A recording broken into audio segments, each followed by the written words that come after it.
Zeke signing, do you think that puts the Cowboys over the top? That's it?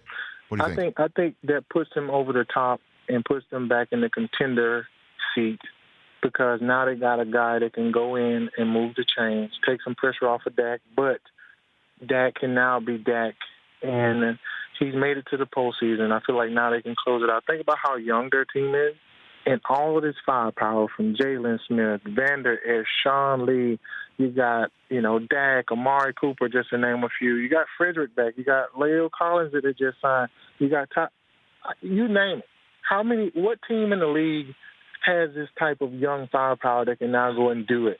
Now it's like you got the NFC East looking right in front of you the first game, the Giants. Next game, Washington Redskins. Then after that, it's a lot of NFC teams that you're going to have to play. How well you play at the beginning of this season is going to dictate what your postseason is going to look like. Do you think Jerry's had the candlelight conversation with Dak yet? Not yet. Oh, you'll know.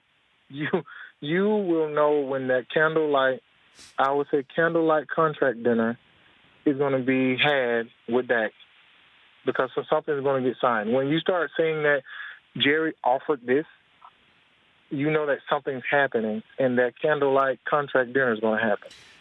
Well, I don't know. Would you have that with Dak, DeMarcus, though? I mean, here we are. We're on the eve of the Giants-Cowboys opener that Zeke is going to be starting.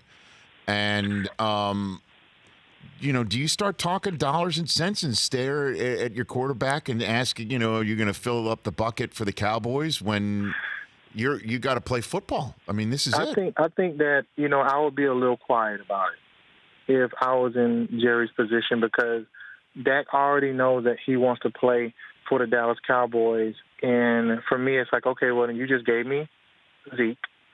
You gave me Amari.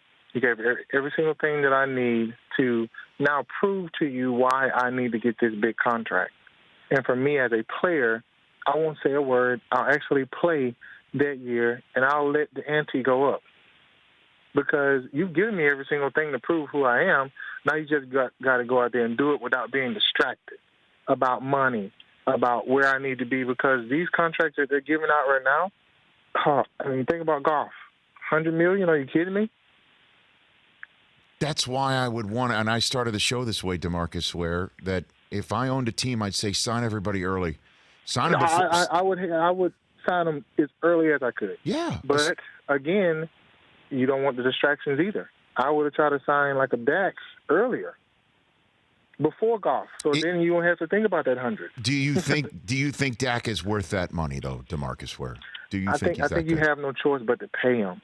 I wouldn't say he's worth the money. You have no choice but to pay him because what he's done, he has proven himself that he can be that guy.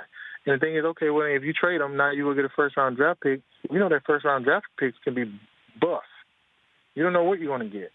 So as being conservative as Jerry Jones would be, I would go with what I know and the team that I put together because it's a team sport. Everybody got to put in their eye. They say there's no I in team, but you got to, you got to do what you have to do. So I think that you pay him. I think that you pay him because there's nothing else out there, but also he's also proven himself. For more of The Rich Eisen Show, tune to Audience Channel 239 on DirecTV for free on BR Live or download the Rich Eisen Show app.